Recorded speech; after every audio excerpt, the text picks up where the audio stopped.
14h30 sur Europe 1, on retrouve tout de suite Et si c'était ça le bonheur avec Faustine Bollard. On commence comme tous les jours par son billet d'humeur. Acheter sur Internet, c'est un peu comme jouer au Monopoly avec des billets de banque de la taille d'une paume de la main. C'est très virtuel.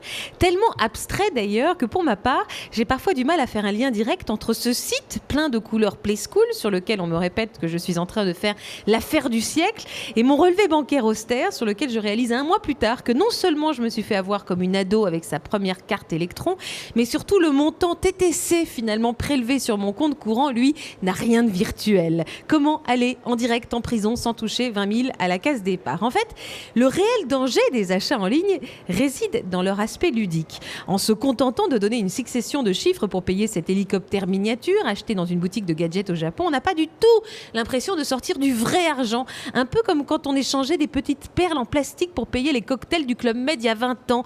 Ça n'était qu'au moment de la note finale qu'on réalisait qu'on avait vraiment une vraie raison de picoler désormais. Alors, ni vu ni connu, si je vous ai choisi cet exemple de petit hélicoptère nippon, ça n'est pas un hasard. En effet, il reste encore aujourd'hui mon souvenir le plus douloureux d'achat sur Internet.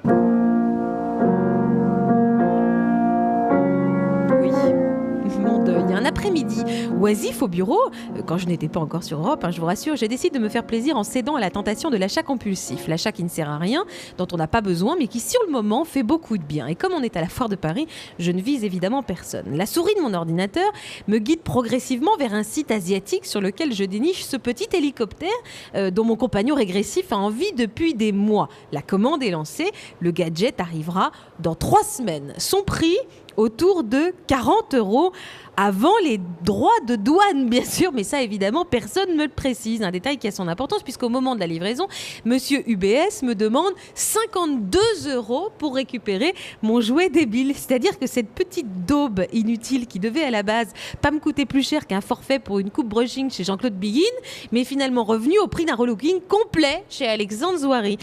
C'est donc pour vous épargner ce type d'arrachage de cheveux que nous vous proposons aujourd'hui une émission Stop aux arnaques sur Internet, tout ce qu'il faut savoir avant de faire surfer sa carte bleue sur le web. Et bienvenue dans Et si c'était ça le bonheur sur Europe 1.